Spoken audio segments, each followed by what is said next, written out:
오늘은 사순절 세 번째 주일입니다.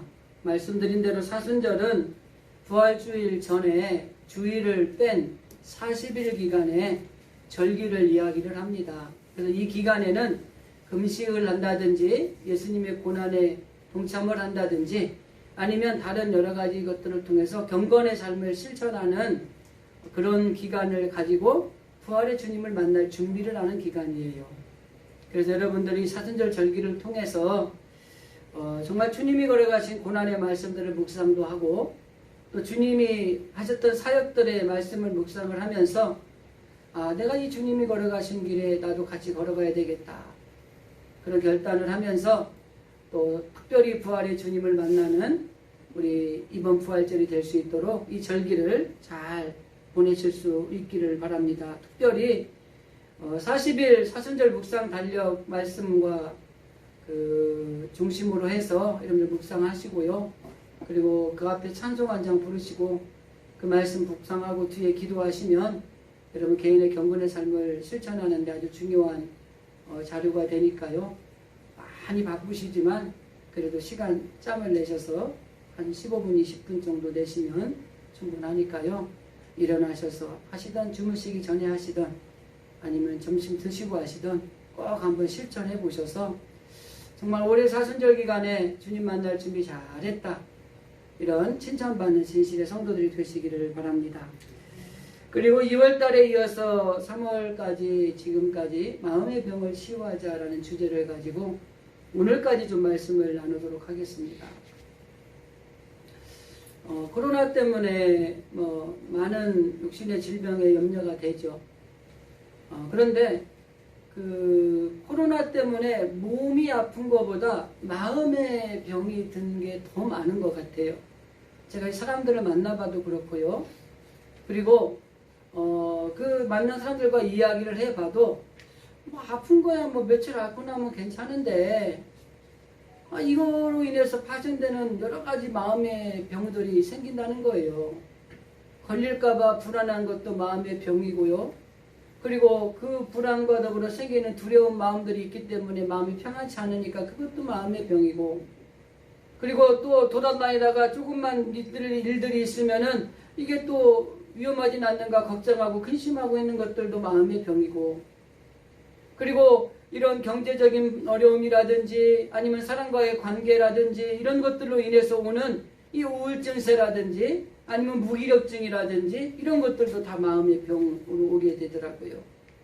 그래서 2월달에 이어서 지금 오늘까지 말씀을 드리고 싶은 것은 우리의 마음에 병이 생길 때 이 마음의 병을 치유할 수 있는 것들이 우리 하나님을 믿는 믿음의 사람들로서 어떤 것들이 있을까, 이런 것들을 하나하나 지금 살펴보고 있는 것입니다. 그리고 오늘은 마지막 7번째로 섬김이 우리의 마음의 병을 치유하는데 참 필요한 요소다라는 말씀을 좀 나누려고 하는 것입니다. 많은 사람들의 이 마음에는요, 여러분 섬기려고 하는 마음이 많을까요? 섬김을 받으려고 하는 마음이 많을까요? 여러분은 어떻습니까? 대답하지 마시고 마음으로 대답해 보시고요. 일반적인 사람들의 대부분은요, 섬김을 받으려고 하는 것입니다. 여러분 학생들이 왜 공부를 열심히 할까요? 섬김을 받는 위치에 올라가고 싶은 거예요. 왜 좋은 회사에 가고 싶어 하는 겁니까? 섬김을 받는 자리에 가고 싶은 거예요.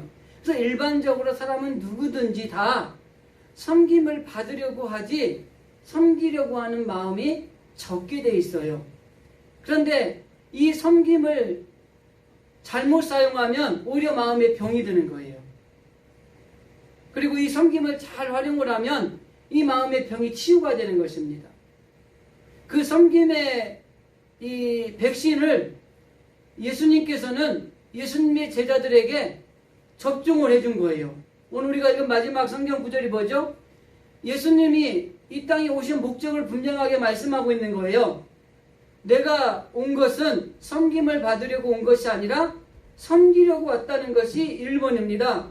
그런데 두 번째 이야기가 뒤에 가면 이제 본론이 나옵니다. 두 번째는 뭐냐면 섬기는데 어느 부분까지 섬겨야 되냐는 거예요. 그럼 우리가 섬기긴 해. 내가 섬겨줄게. 그럼 어디까지 섬겨줘야 되는 거야 대체? 그거를 두 번째로 예수님이 말씀하시는 거예요. 내 목숨을 대성물로 주려 함이니라. 죽기까지 섬기시러 오신 거예요 예수님은. 그래서 이 두 가지를 이야기를 하려고 하고 마지막에 하나를 더 붙여서 본론에서 얘기를 할 겁니다. 어쨌든 예수님은 예수님의 제자들에게 너희들이 이 섬김의 이 백신을 가지고 내가 너에게 분명하게 이야기를 하니까 그 마음을 가지고 너희들이 사람들을 섬기는 삶을 살아야 될 것이다 라는 것이 예수님이 하신 말씀의 핵심이라고 하는 것이에요. 이 섬김을 가지고 살아가는 사람들은요, 그 가정을 보면은 가정이 행복합니다. 섬김을 가진 사람들이 모여있는 교회를 가면은요, 교회가 아름답고요, 성장하고요, 거기에 사랑이 넘칩니다. 섬김을 가지고 있는 사람들이 많은 직장에 가면은요, 직장의 분위기가 너무너무 좋습니다. 더 나아가서 섬김을 실천하는 세상에 이런 삶을 살아가게 되면 세상이 아름다워지는 거예요. 그런데 많은 사람들이 열심히 공부를 하고 하나님이 우리에게 주신 것들이 얼마나 많아요. 시간을 주셨죠. 재능을 주셨죠. 명예와 권력과 돈과 모든 걸 주셨어요. 그런데 이 모든 주신 것들을 섬기려고 사용하느냐 지배하려고 사용하느냐에 따라서 그 결과가 너무 달라지는 거예요.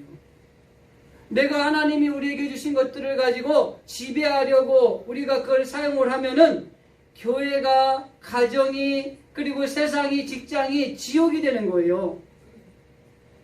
그런데 하나님이 내게 주신 것들을 가지고 내가 하나님 앞에 섬겨야 되겠다라는 마음을 가지고 살아가면 가정이, 그리고 교회가, 그리고 직장이, 세상이 아름답게 변화가 되는 천국이 되는 거예요.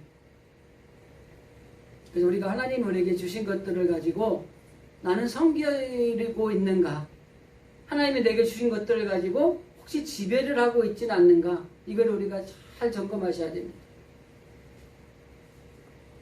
러시아가 우크라이나를 침공해서 전쟁 중에 있고 그 전쟁의 상황을 우리는 매스컴을 통해 듣고 있죠.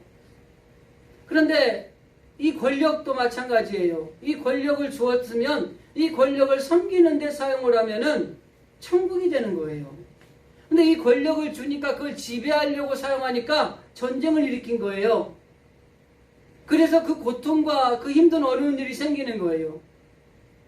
그래서 우리는 우리가 가지고 있는 것들을 가지고 어떻게 사용하느냐에 따라서 천국이 되기도 하고 지옥이 되기도 한다는 것입니다. 그런데 이 러시아라고 하는 나라는 그들에게 준 권력과 힘을 지배력으로 사용했기 때문에 폭력적으로 전쟁을 일으킨 거예요. 인류 역사에 이런 권력을 가지고 지배하는 데 사용을 했던 사람들이 얼마나 많은 사람들을 학살하고 죽이고 어려움을 처하게 했는지 우리는 많은 사건들을 통해 알고 있잖아요. 몇 가지만 말씀을 드리면 중국의 모택동은 그 자기가 가진 그 권세를 가지고 지배하려고 하다 보니까 7,500만 명을 학살을 했다는 겁니다. 그럼 7,500만 명이면 우리나라 북한 인구 합친 거예요. 러시아의 스탈린은 자기의 그 지배력, 권세력 때문에 2,200만 명에 달하는 사람을 학살을 했다는 것이죠. 유럽의 히틀러는 우리가 잘 아는 그 자기의 지배력과 세계를 정복하고자 하는 마음 때문에 1,700만 명을 학살했다고 하는 겁니다. 벨기에도 레오폴드 2세라는 사람은 1,500만을 학살했고 캄보디아의 풀포시라고 하는 사람도 200만 명을 학살했는데 그 당시에 인구의 25%, 4분의 1이 학살을 당했다는 거예요.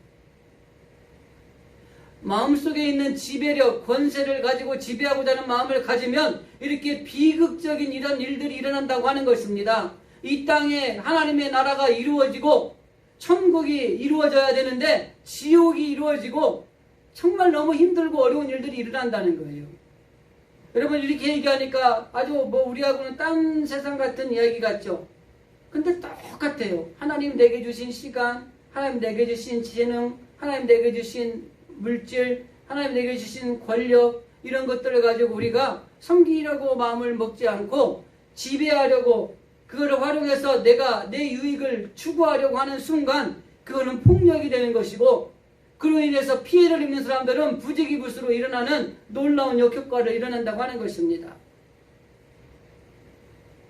끝없는 지배욕이라고 하는 이 마음에 이 바이러스가 우리 마음에 정복해버리면 그 지배욕으로 인해서 엄청나게 불행한 일들이 일어날 수 있다는 것이에요. 사람들의 본성은 무엇인가라는 책을 쓴 전운식이라는 사람의 말에 보면은 그 책에 이런 내용이 있습니다. 사람의 본성은 지배욕이라는 말로 진단을 합니다. 이 지배욕 때문에 결국은 전쟁이 생기고 노예제도가 생기고 신분제가 만들어졌고요. 이 지배욕을 강하게 만들어내는 요소가 돈, 물질이라는 것입니다. 돈 때문에 이 지배력이 강해지고요. 결국 그로 인해서 놀라운 아픔들을 이야기하는 불행한 일들이 우리 가운데 일어난다고 하는 것이에요. 아리스토텔레스라고 하는 학자가 인간은 정치적인 동물이다 라는 말을 했습니다. 이 말은 뭐냐면 사람은 정치적이고 그 밑바닥에는 결국 지배욕이 자리 잡고 있다고 하는 것입니다. 여러분 멀리 갈 것 없이 우리나라 정치 봐도 그렇지 않습니까? 지배하고자 하는 마음들을 가지기 때문에 불행한 일들이 많이 일어나는 거예요. 그리고 그런 손해는 누가 봐요? 여러분 국민들이 보게 되는 거예요. 힘없는 약자들이 보는 거예요. 러시아와 우크라이나의 전쟁에서 우리가 보는 것처럼 민간인들이 힘이 없으니까 죽는 거예요. 불행한 일을 당하는 거예요. 어려운 일을 당하는 거예요. 그거는 왜 그래요? 하나의 가진 그 권력을 가지고 지배욕이 앞서기 때문에 그렇다고 하는 것입니다.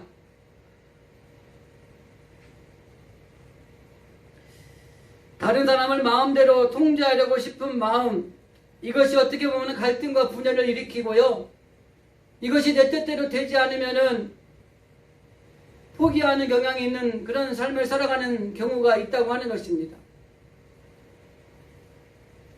그래서 사람들의 마음에 이 지배욕이라는 바이러스가 들어오지 못하게 하고요.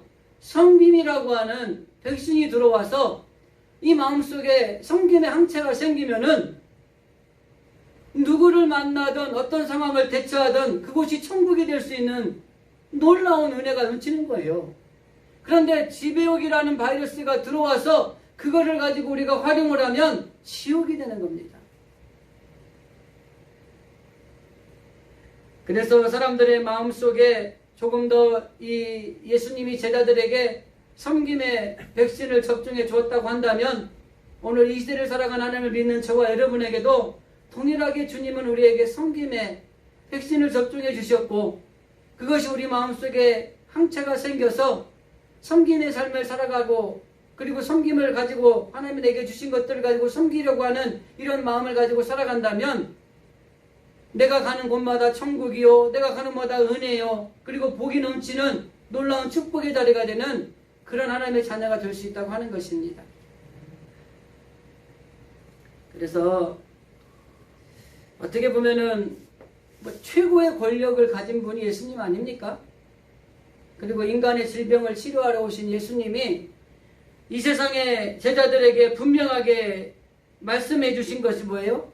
내가 온 것은 섬김을 받으려는 것이 아니었다. 섬기려고 왔다. 이 말씀이 우리 믿는 자들의 마음속에 심겨져야 되는 것입니다. 뒤에 가서 말씀드리겠지만은 교회를 올 때 섬김을 받으려고 오는 분들이 계세요. 이런 분들 100% 시험 듭니다. 목회자들도요. 섬김을 받으려고 목회하면은요. 시험 들게 돼 있어요. 섬기는 자리로 오는 거예요. 교회에 올 때는 내가 섬기러 온다. 이런 마음의 자세를 가지고 주여들이 나오셔야 되는 겁니다. 뒤에 가서 다시 한번 언급을 하겠습니다. 자, 그렇다면 구체적으로 우리의 마음을 병을 치유하는 데 필요한 이 섬김은 어떻게 우리가 실천해야 될 것인가 라는 말씀을 좀 아까 주님이 주신 말씀을 통해 몇 가지만 생각을 해보려고 합니다. 첫 번째는 이 섬김이 우리의 삶의 목적을 두고 살아야 되는 것입니다. 한번 질문하겠습니다. 여러분의 삶의 목적은 무엇입니까? 어떤 사람은 돈 많이 버는 거, 어떤 사람은 좋은 직장에 가는 거, 어떤 사람은 좋은 차를 타는 거, 어떤 사람은 좋은 아파트를 가들어가 사는 거, 막 이렇게 얘기할 수 있겠죠. 삶의 목적이. 여러분의 삶의 목적은 무엇이라고 생각을 하십니까? 한번 속으로 대답해 보십시오. 우리 믿는 자들이 이런 질문을 받으면 우리는 그렇게 얘기합니다. 하나님 앞에 영광을 돌리는 것입니다. 이렇게 이야기를 하죠. 그죠? 예수님을 닮아가는 것입니다. 이렇게 이야기를 하죠. 하나님께 영광을 돌리고 예수님을 닮아간다는 게 뭡니까? 구체적으로 말하면 예수님을 닮아간다는 것은 섬김의 사람으로 살아가야 되겠다는 것입니다. 그래서 우리가 구체적으로 정말 섬김의 삶을 살아가려고 하는 마음의 가짐을 갖는 것 중에 첫 번째는 내 삶의 목표는 섬기는 데 목적을 두고 살아간다. 이걸 우리가 분명하게 하는 게 필요하다는 거예요. 그 코로나 백신을 맞잖아요. 그럼 백신을 맞는 이유가 뭐냐면 맞으면 걸리지 않는다. 또 그런데 걸렸잖아요. 그죠? 걸리더라도 좀 쉽게 지나가거나 괜찮다. 이러기 때문에 백신을 맞잖아요. 섬김에도 마찬가지예요. 내가 마음속에 내가 섬김을 삶의 목적으로 두고 살아야 되겠다라고 이런 마음을 갖는 사람과 섬김 자체를 생각지도 않는 사람과의 삶은 180도 달라지게 되어 있습니다. 그래서 우리가 정말 하나님을 믿는 믿음의 사람으로서 내가 이 땅에 태어난 것은 내가 섬기기 위해서 태어났다. 이런 삶의 목표를 좀 정하는 것이 우리가 구체적으로 이 땅에 살면서 섬김을 실천하는데 중요한 첫 번째 요소라고 하는 것입니다. 예수님이 우리에게 말씀하시듯이 섬기는 삶을 살아야 된다라고 하는 것입니다. 내가 존재하는 목적은 섬기기 위해서 내가 존재하는 것이다. 내 삶의 목적은 섬기는 삶을 살아가기 위한 것이다. 예수님이 나에게 섬기는 삶을 살아라고 이야기했던 것처럼 그 말씀을 붙들고 섬기는 삶을 살아야 되겠다. 이게 첫 번째 구체적으로 섬김을 실천하는 중요한 요소라고 하는 것입니다. 오늘 본문의 말씀에서도 분명히 말씀하고 계시고 내가 섬기러 왔다는 겁니다. 여러분 그런데 예수님을 따라다녔던 제자들의 목적은 여러분 무엇이었는지 혹시 기억나시나요? 예수님을 따랐던 제자들의 목적, 오늘 본문의 내용과 비슷한 말씀을 기록된 누가복음에 보면은 10장에 보면은 구체적으로 나옵니다. 야고보와 요한이라고 하는 이 두 제자가 예수님에게 이렇게 얘기합니다. 예수님이 나라를 세우실 때 그때가 되면 나는 오른편에 얘는 왼편에 우리를 좀 올려주십시오. 이렇게 이야기합니다. 이 말은 뭐냐면 예수님이 권력을 잡거든 좌우편에 우리가 서게 해달라고 청탁하는 거예요. 이 말은 뭐예요? 내가 섬김을 받는 자리에 가기를 원합니다. 그렇게 이야기하는 겁니다. 예수님은 분명히 내가 온 것은 섬김을 받으려는 것이 아니라 섬기러 왔다라고 말씀하셨는데 제자들은 뭐라 그래요? 나는 섬김 받는 자리에 가고 싶다는 거예요. 그리고 오늘 우리가 읽은 본문의 앞부분에 보면 21절에 보면은 이 어머니가 예수님 앞에 청탁을 합니다. 예수님 혹시 그럴 때가 오시면은 우리 아이들 잘 좀 부탁합니다. 청탁하는 거예요. 높은 자리에 올라가서 섬김받는 자리에 좀 올려주십시오. 이렇게 얘기하는 거예요. 그리고 오늘 제자들도 똑같습니다. 41절 말씀을 24절에 보니까 제자들이 이 야고보와 요한의 말을 듣고 나서 뭐라고 합니까? 분이 여기거늘 화났다는 거예요. 왜 지들만 섬김을 받는 자리에 가겠다고 예수님한테 아부르라는 거야. 나도 가고 싶다는 거예요. 제자들 마음도 똑같은 거예요. 여러분 예수님을 따라다녔던 제자들조차도 그의 어머니조차도 모든 사람들이 한결같이 예수님이 권력만 잡으면 내가 섬김받는 자리에 가서 섬김 좀 받아야 되겠다라고 마음을 가지고 있는 목적을 다 품고 있었다는 거예요. 정말 여러분은 오직 하겠습니까? 예수님 보지도 않았는데.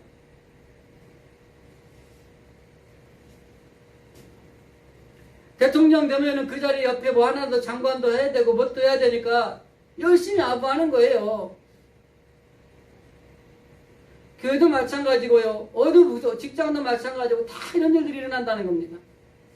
그런데 주님은 분명히 말씀하셨어요. 우리의 삶의 목적은 섬김을 받는 게 아니라 섬기는 것이다. 이걸 분명히 말씀하고 있는 겁니다. 그래서 우리 그리스도인들이 적어도 이것이 마음에 심겨져 있어야 돼요. 내가 섬김을 받으려고 하는 마음보다 섬기려고 하는 마음을 가지고 우리 신앙생활을 하셔야 되는 것입니다.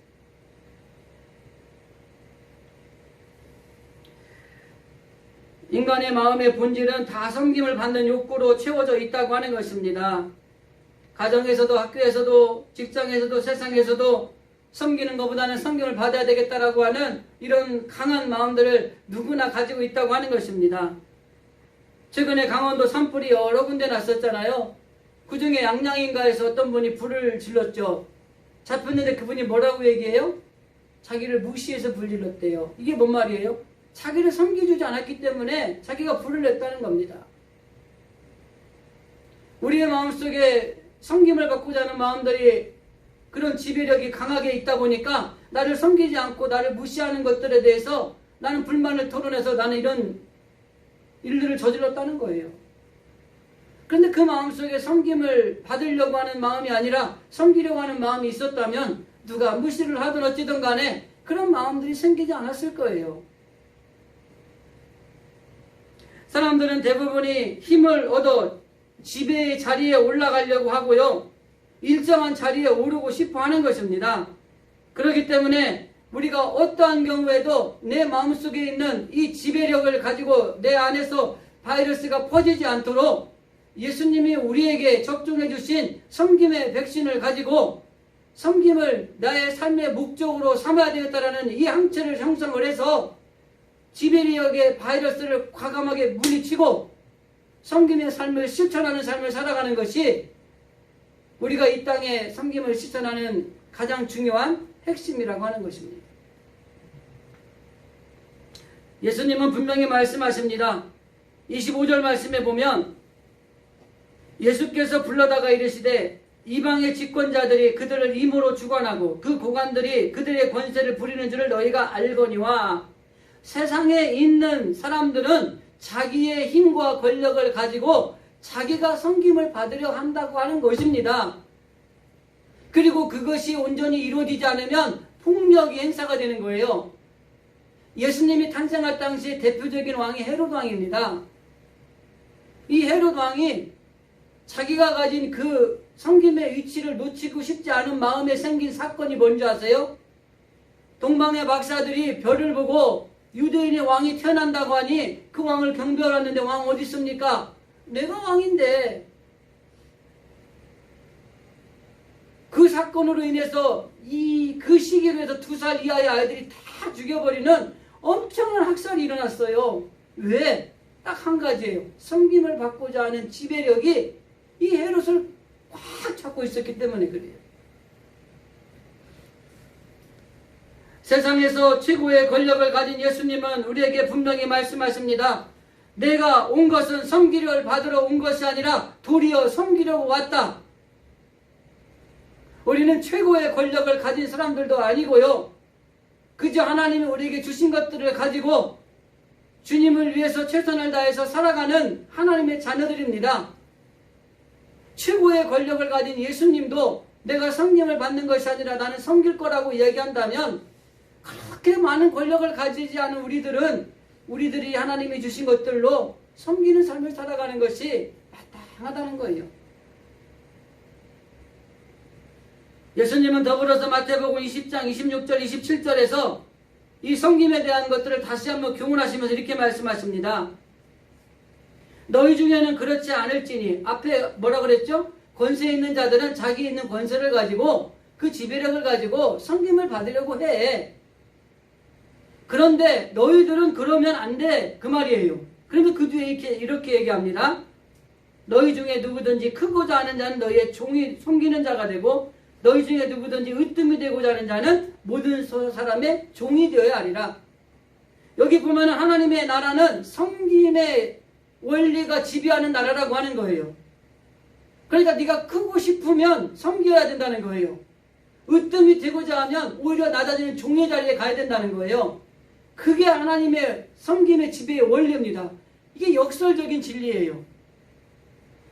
내가 손해보고 내가 희생하면서 순종하는 거예요. 그러면은 그것이 끝인 것 같은데 결국 그것으로 인해서 돌아오는 놀라운 축복이 있다는 거예요. 자, 예를 들어서 예수님이 십자가에서 고난받으시고 돌아가셨잖아요. 그게 끝인 줄 알았어요. 예수님의 섬김의 극치가 십자가 사건이에요. 우리를 대신해서 돌아가신 거잖아요. 그 섬김의 극치가 끝으로 생각을 했는데 하루, 이틀, 3일이 지나니까 부활하시고 다시 승리의 부활의 영광을 우리에게 주시는 거예요. 역설적인 진리입니다. 내가 섬기는 것이 손해고 내가 섬기면 불행해진다는 이런 마음 때문에 섬기지 못하는 거예요. 그런데 그렇지 않아요. 섬기면은 오히려 행복해지고 섬기면 역설적인 진리로 오히려 더 풍성해지고 복을 받는 것입니다. 사도행전에 예수님이 분명히 말씀하잖아요. 사도 바울도 주는 자가 복이 있는 자라는 거예요. 예전에 사랑은 참으로 버리는 것, 가지지 않는 것, 쓰고 빌려주고 나눠주면 어떻게 돼요? 풍성해져. 이게 섬김의 원리고 하나님의 나라는 이 섬김의 원리에 따라서 지배되는 나라예요. 우리는 이 땅에서 삶을 살아가다 보니까 하나님의 백성으로서의 하나님 나라의 원리를 까먹는 거예요. 그래서 뭐라고 생각을 해요? 섬기고 희생하면 손해본다. 손해보죠. 섬기려면 물질이 들어가야 되죠. 시간이 들어가야 되죠. 마음이 들어가야 되죠. 정성이 들어가야 되죠. 손해잖아요. 근데 이게 손해가 아니라는 게 이 하나님 나라의 섬김의 지배 원리라는 겁니다. 쓰고 빌려주고 나눠지면 풍성해져. 이게 참 하나님의 놀라운 진리입니다.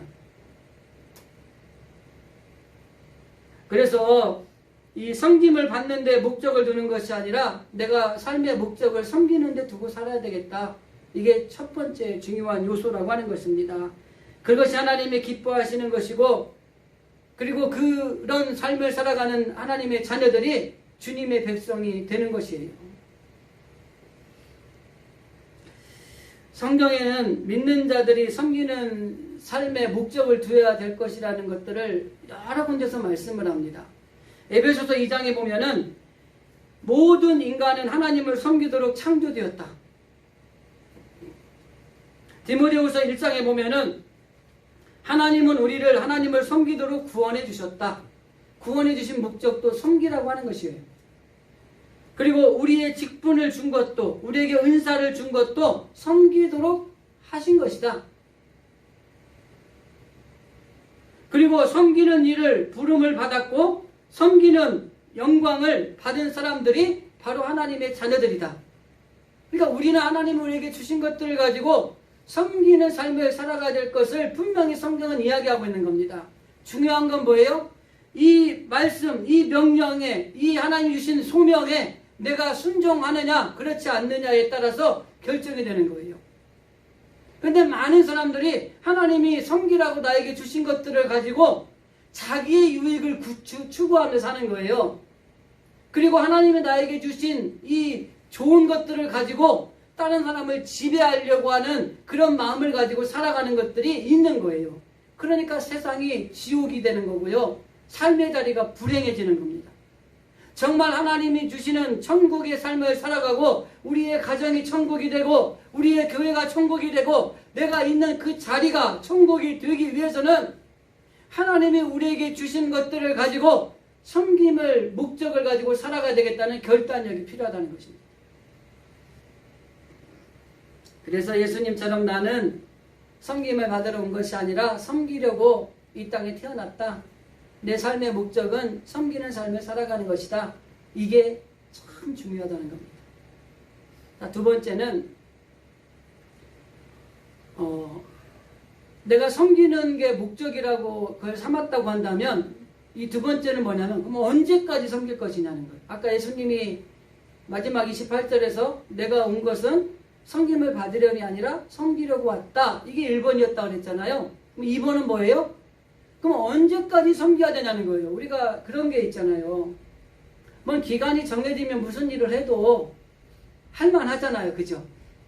제가 한번 연전에 이야기했던 것 같은데 저희 할아버님이 살아계실 때 제가 어릴 때 일을 시켜요. 농사 시골이니까.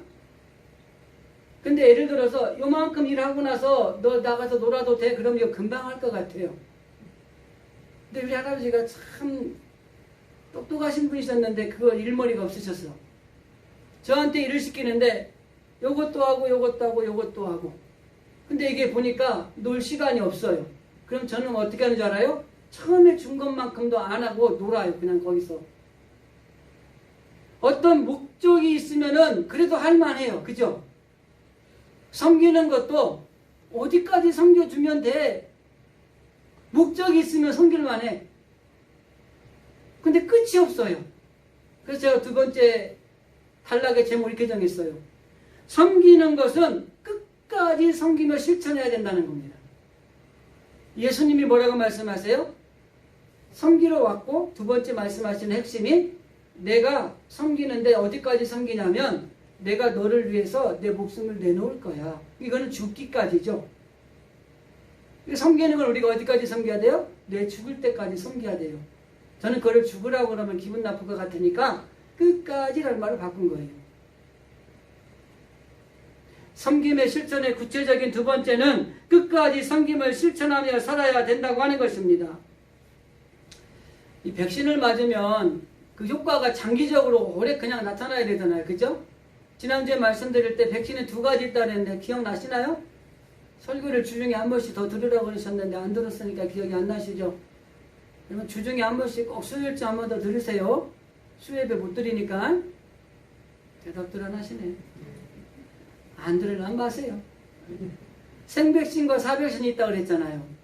생백신 한 번 맞으면 되는 거죠. 사백신은 반복적으로 맞아야 된다는 말씀을 했잖아요. 우리가 이 생백신이 접종이 되어 있어야 돼요. 한 번 맞으면 장기적으로 가는 거. 그래서 섬김의 백신을 주님이 우리에게 심겨주었으면 그걸 가지고 항체가 생겨서 죽을 때까지 가야 돼요. 섬기다가 이렇게 하는 거예요. 누가 우리가 종종 얘기하죠. 이 자녀들이 말을 안 들으면 엄마가 이렇게 얘기하죠. 내가 한 번만 참아줄 거야. 뭐 두 번만, 세 번까지만 참을 거야. 이렇게 얘기하죠. 아니에요. 끝까지. 죽을 때까지 섬기셔야 됩니다. 섬기다가 안 섬기면 섬긴 만큼 이익이에요. 그렇지만 끝까지 섬기는 자가 하나님이 주시는 복을 받는 주인공이 되는 거예요. 그래서 예수님도 어느 정도까지 섬기느냐라는 말씀을 드릴 때 자기 목숨을 많은 사람의 대성물로 주기까지 나는 섬겼다는 거예요. 예수님의 섬김을 그렇게 가르쳐 주시면서 우리에게도 동일하게 말씀하십니다. 너희들도 섬기는 목적을 삶에 두고 살았다면 적어도 끝까지 그 섬김을 실천해라. 이걸 주님 우리에게 가르쳐 주시는 거예요. 섬김은 내 입장이 아니라 상대방의 입장에서 생각하는 것입니다. 섬김은 내가 사는 게 아니라 상대방을 살리는 입장에서 우리가 섬길 때 그것이 온전한 섬김이 될 수가 있는 것이에요. 그래서 섬김을 인생의 목적으로 살았다면 이제는 끝까지 섬김을 실천하면서 살아야 되겠다라는 이런 각오와 결단을 가지고 우리가 하나님의 자녀답게 살아가야 된다고 하는 것이죠. 하나님을 믿는 대부분의 사람들은요, 이 세상 사람들보다 이 섬김이 마음에 다 들어있어요. 뭘로 섬기는 줄 아세요? 가장 많이 섬기는 대표적인 게 기도로 섬깁니다. 나라와 민족을 위해 기도하죠. 세계 어려운 일 당하면 기도하죠. 교회를 위해 기도하죠. 가정을 위해 기도하죠. 성도들을 위해 기도. 이 기도를 가지고 우리는 늘 섬김을, 삶을 실천하는 거예요. 두 번째는요, 물질을 가지고 섬김을 실천합니다. 우리 믿는 사람들은요, 어려움 당한 사람들이 있으면요, 그들을 돕는 일에 앞장을 서요. 이번에 총회에서 공문이 내려왔어요. 교회별로. 우크라이나 전쟁을 통해서 어려움 당하는 그 나라와 산불 피해를 입은 지역 주민을 위해서 모금 운동 및 기도를 해달라고 공문이 왔어요. 여러분들도 마음에 이 개인적으로도 그렇고 이 많은 일들을 하실 거예요. 근데 교회적으로도 마찬가지로 이런 일들이 있을 때 우리가 이 교회가 섬김을 실천하는 것도 굉장히 중요합니다. 특히 마음의 감동이 일어나면 그 일도 한 번씩 하는 것도 좋은 것 같아요.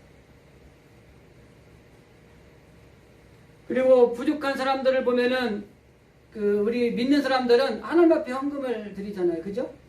그 헌금을 드려가지고 많은 이 일들을 하고 또 어려운 이웃들을 돕는 일에 우리는 다 이 섬김을 실천하고 있다는 거죠. 그리고 재능을 가지고도 우리는 섬김을 실천합니다. 하나님이 주신 재능을 가지고 하나님의 나라 일, 주의 교회에서 성전에서 몸된 성전에서 헌신과 봉사를 통해서 헌신하는 주의 백성들이 얼마나 많은지 몰라요. 우리들이 섬길 때 상대의 반응에 상관없이 끝까지 섬겨야 된다고 하는 것입니다. 우리 마음에 이 섬기지라고 하는 이런 이 항체가 생기는 게 아니라 이 지배욕이라는 바이러스가 우리가 안에 있을 때에는 이 섬김을 하다가도 끝까지 지속적으로 할 수가 없다는 것이에요. 그래서 여러분의 마음속에 섬김의 항체가 자꾸 막 강해져서 지배욕이라고 하는 이런 항체가, 이 바이러스가 들어올 때마다 과감하게 물리치면서 끝까지 지속적으로 예수님이 말씀하신 것처럼 내 목숨을 대성물로 주기까지 이 섬김을 실천하는 것이 중요하다고 하는 이 말씀이 우리 가운데 있어야 된다고 하는 것입니다. 그래서 이 각종 섬김이 바로 우리 가운데 넘쳐나는 게 필요해요. 예전에 목회할 때 한 분을 만난 성도가 있는데 그분이 교회에 등록해서 신방을 갔는데 이런 얘기를 하더라고요. 교회가 나에게 뭘 해줄 거가 아니라 내가 교회를 위해서 필요한 사람이 되고 싶다고 얘기를 하더라고요. 이 사람은 아주 좋은 신앙의 성품을 가진 거죠. 그리고 몇 년을 지켜봤는데 끝까지 정말 몸된 교회를 위해서 섬기고 또 그 섬김을 실천하는 그 모습을 보여주게 되더라고요. 종종 교회에 오시는 분들 중에 아까 한번 말씀을 드렸지만은 섬김을 좀 받으려고 교회에 오는 사람들이 있어요. 그러면 시험 들게 돼 있어요. 교회는 섬기기 위해서 나오는 것입니다. 그리고 그 섬김은 일시적으로 한 번, 두 번 섬기다 마는 것이 아니라 끝까지 섬기는 거예요. 미국에서 청년들이 가고 싶어하는 10대 회사, 100대 회사 가운데 하나가 팀 하스라고 하는 건축 설계 회사가 있습니다. 이 회사의 대표가 한국 사람이에요. 하형록 씨라고. 고신대에서 성교학 명예박사도 받기도 하고 그랬더라고요. 찾아보니까. 근데 이분이 그 회사의 사원이 뭐냐면 우리는 이웃을 돕기에 존재한다 라는 것입니다. 근데 이분이 30대 중반, 한 33살쯤 됐을 때 이 심실비약? 뭔지 아세요? 모르죠. 제가 아는 척 하겠습니다. 심실비약은 심장이 평균적으로 80 정도 이 횟수를 떼야 되는데 120회 정도로 막 뛰는 거예요. 그래서 혈액을 골고루 몸에 전달해야 되는데 그게 안 되는 겁니다. 그래서 심장병의 일환이래요. 그래서 2년 기간이라는 기간을 수술을 받기 위해서 기다렸는데 수술을 하는 날짜가 생겨서 다행히 이 심장 수술을 받을 수 있었어요. 근데 이 의사가 무심코 한마디 던지는 거예요. 옆방에 있는 여자 환자가 있는데 그 사람이 이 수술을 받으면 그 사람도 사는데 그 사람은 이틀밖에 못 산다는 거예요. 그 말을 들으니 하영록 회장이 의사한테 이렇게 질문을 합니다. 나는 내가 지금 수술 안 받으면 얼마를 살 수 있습니까? 그랬더니 그분이 한 1주에서 2주 정도 얘기를 한 거예요. 그래가지고 이 사람이 그 얼굴도 모르는 여자한테 그 수술을 양보를 한 거예요. 근데 정확히 일주일 후에 소호곤란이 와서 위기가 있었어요. 중간생략하고 하나님 은혜로 이분이 심장수술하고 살아났습니다. 그러면서 그분이 자기의 책을 사인해 줄 때마다 이렇게 늘 쓴다고 합니다. 참 희생은 승리의 지름길이다. 그러면서 그분이 이런 말을 했어요. 나는 어떤 어려운 선택을 하게 될 때에 별로 고민하지 않는다. 나는 내가 희생하는 선택을 한다. 이렇게 이야기를 했다는 거예요. 생명이 하나밖에 없는 가장 고귀한 것입니다. 그런데 예수님은 그 생명을 내어놓을 때까지 우리는 섬김을 실천해야 된다라고 가르쳐 주시고 있는 거예요. 그 섬김의 실천이 바로 우리에게 필요한 것입니다. 그리고 마지막 한 가지 더 말씀드리고 싶은 것은 바로 이러한 섬김의 실천이 너도 살고 나도 사는 섬김이라고 하는 것입니다. 여러분, 백신을 맞는 이유가 뭐죠? 우리가 코로나로 인해서 이 정부 방역책을 따른 이유가 뭐죠? 나도 지키지만 다른 사람도 살리는 거예요. 섬김은 내가 섬김으로 인해서 저 사람에게만 유익이 있는 것이 아니라 나도 살고 그 주변에 어려운 사람도 살아가는 게 섬김이라고 하는 것입니다. 그래서 우리는 철저하게 아까도 말씀드렸지만 섬기면 내가 손해다, 내가 불행해진다가 아니라 섬기면 역설적인 진리로 내가 복을 받는 거예요. 행복해지는 거예요. 그래서 우리는 예수님이 섬기는 것이 오히려 크게 되고 또 종이 되어하는 것이 으뜸이 된다고 말씀하신 것처럼 이 역설적인 진리, 주고 손해보고 희생하는데 기쁨이 있고 행복하고 결과적으로 하나님 주신 축복이 있다는 이 사실, 이 역설적인 진리가 우리 가운데 자꾸 일어나는 것입니다. 그래서 이 섬김의 삶은 나만 좋은 게 아니라 상대방도 살고 나도 사는 놀라운 축복의 아주 중요한 요소라고 하는 것입니다. 예수님은 주면 오히려 받는다고 말합니다. 주라 그리하면 너희에게 줄 것이요 곧 후히 되어 누르고 흔들어 넘치도록 하여 너희에게 안겨주리라. 주면은 손해 같은데 하나님이 그것과 비교도 되지 않게 넘치도록 우리에게 주시고 안겨주신다고 하는 것입니다. 100원 주면 1000억 줄 수도 있어요. 여러분, 나누어 주는 것이 그게 복이라고 하는 것입니다. 세상 사람들은 어찌하든지 자기가 받으려고 하고 움켜쥐려고 하고, 그러나 섬김을 실천하는 사람들은 그렇지 않는다고 하는 것입니다. 주는 것이에요. 오병이어의 기적이 한 소년의 섬김을 통해 놀라운 역사가 일어났다는 사실을 우리는 성경을 통해 알고 있는 것입니다. 에스더나 느헤미야 이런 사람들이 기도의 섬김을 통해서 그리고 자기의 모든 것을 내려놓고 나라와 민족을 위해 섬기기로 결정했을 때 나라도 살고 자기도 살고 놀라운 역사가 일어났던 것들은 우리가 역사적으로 아는 사건이라고 하는 것입니다. 섬김은 나도 복을 받고 상대도 복을 받고 교회도 복을 받고 세상도 복을 받는 놀라운 역설적인 진리가 있는 하나님의 놀라운 지배의 원리가 있다고 하는 것입니다. 록펠러가 그가 섬김을 했을 때 12개의 대학과 4,928개의 교회를 건축했다고 합니다. 앤드류 카네기는 섬김으로 3,000개의 도서관을 지었다고 합니다. 그리고 줄리어스 로든스 월드라고 하는 사람은 흑인 교육을 위해서 5,357개의 공립학교를 설립하는 놀라운 섬김의 실천을 했다고 하는 것입니다. 섬김은 결코 손해가 아닙니다. 섬기면 불행해지는 것이 아니라고 하는 것입니다. 섬김은 놀라운 복을 받는 비결이고 섬김은 우리가 진정한 행복을 누리는 비결이라고 하는 것이 하나님이 말씀하는 섬김의 지배 원리 속에 들어있다고 하는 것입니다. 마가복음 10장에 보면 이런 말씀이 있습니다. 예수께서 이르시되 내가 진실로 너희에게 이르노니 나와 복음을 위하여 집이나 형제나 자매나 어머니나 아버지나 자식이나 전투를 벌인 자는 현세에 있어서 자매와 어머니와 자식과 전투에 100배를 받고 내세에 영원한 생명을 누리지 못할 자가 없을 것이다. 이 땅에서 모든 걸 주고 버리고 했다고 망하는 게 아니라 100배의 축복으로 하나님이 주시고 영원한 생명에 이르기까지 하신다는 말씀이 주님이 하신 말씀이에요. 분명한 것은 우리가 어떠한 경우에도 이 섬김의 삶을 살아갈 때 우리의 마음의 병이 치유가 되고 그리고 우리만 치유되는 게 아니라 사회가, 나라와 세계가 치유되는 놀라운 축복의 자리로 간다고 하는 것입니다. 우리는 지난 7주간에 걸쳐서 이 어려운 시기에 우리의 마음의 병을 치유하자라는 주제를 가지고 말씀을 나누었습니다.